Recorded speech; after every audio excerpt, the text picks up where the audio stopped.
going to have to start to open up corridors that have otherwise been unavailable for telecom development in different states, where the right-of-way might be controlled by a particular DOT, and states are going to have to start to work with private industry a whole lot more on both, and I'm going to borrow from Mark Ganzi's presentation this morning, on macro site development, DAS development, Wi-Fi, data centers, as well as fiber. All 5 of those components are going to have to be increased dramatically to handle this kind of on-demand video and data component that people are looking at. If I could just piggyback real quick, kind of in keeping with the points that have been made so far, especially with the small cells, I think a lot of it's demand generated, quite frankly.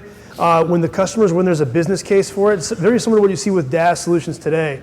When there's a business case for it, when there's demand for it, legitimate demand, profound demand, the engineering eventually just follows gradually and does become pretty prevalent. Quite frankly, I think if there was a legit business case for having a multi-carrier small cell like today, we would have already had it.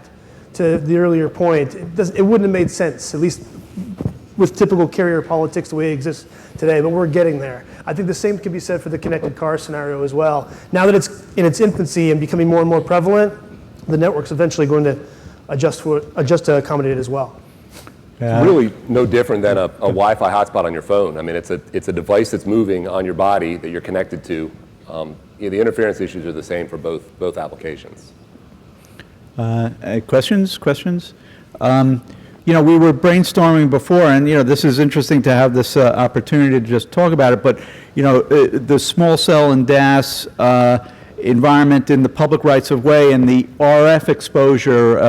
Ed raised this in our talk before, and how are we going to educate the public about that? And that comes up from time to time, certainly in municipalities and hearings, et cetera.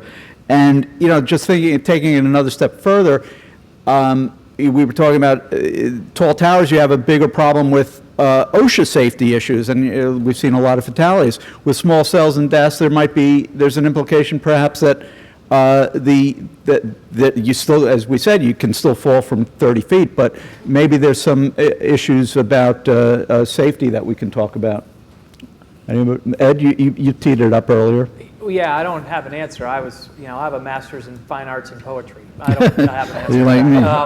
So yeah, if anybody wants to talk about Wallace Stevens poetry, I'm your guy. But insurance salesman from Hartford, safety, we do have, we're starting to see a lot more concerns at the municipal level. So we deal a lot with large real estate holders, right? And we talk about the fact that towers are coming down in height, and power is coming down as well in terms of transmission from the carrier. But what are those health and safety concerns that people should be aware of? How are networks going to be monitored for power output? And is there some type of report? Honest to God, we heard this from the guys at Miami-Dade County. Is there some type of report that we can get on a monthly basis on RF exposure at 30 feet and below to the people of the city of Miami? So that's not something necessarily that as a tower provider or an infrastructure provider we would provide, but it is a concern and I think a valid one, and something that should be addressed. Yeah, I mean, as things start to go onto street furnitures that are even lower down, bus shelters, kiosks in New York, light poles, they don't want light poles in the middle of the street or 10 feet or near schools or so we're definitely seeing that in the DAS field. Anybody else? Go ahead. Yes, I mean, the thing to keep in mind, though, is because we are bringing the signal closer to the user, though, they are much lower power. I think the concern exists if you are still transmitting at the same power levels that you are on a macro site. That is a valid concern. That does not exist. Look at all the products we're discussing and talking about, whether it's DAS or small cells, and the different options considered for that are all low power that should not cause and should not really be a risk to the public per se. Right. Try saying that in a zoning hearing. But, yes, Trace, one more. Last question. Last question. As we know that the world is pretty much geared towards cell phone base, and third world countries are getting more and more into that. You mentioned just a couple of minutes ago about small cell, DAS, Are you having any discussion how you can deploy any system or design concept to the third world country, but because they're having a lot of problems as far as we know? Anybody? Sorry, could you repeat the question? Follow up? In the outside of America, there are other countries, they have cell phone, they have a reception problem. So how DAS and small cell can help in those areas? Have you guys ever talked about it, or anybody has any issue or any concern and solution also? So for a remote location is what you're asking about, right? Right. Bypassing macros to a small cell. Yeah, exactly. So I'll take a stab if I may. For those, we've typically heard of very remote locations that are almost seemingly off the grid, so to speak. There's always going to be some kind of over-the-air signal that could be brought in, even if it's a low signal to begin with, it's not manageable by an actual cell phone to begin with.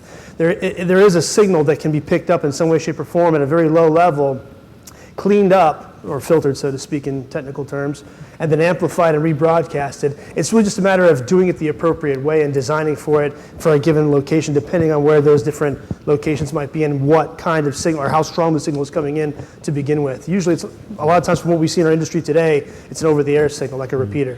Yeah, and I think DAS and small cell was really more fill-in or capacity issues, and a complement and not a substitute, as Mark Anzi said this morning, to macro. But anybody else on that?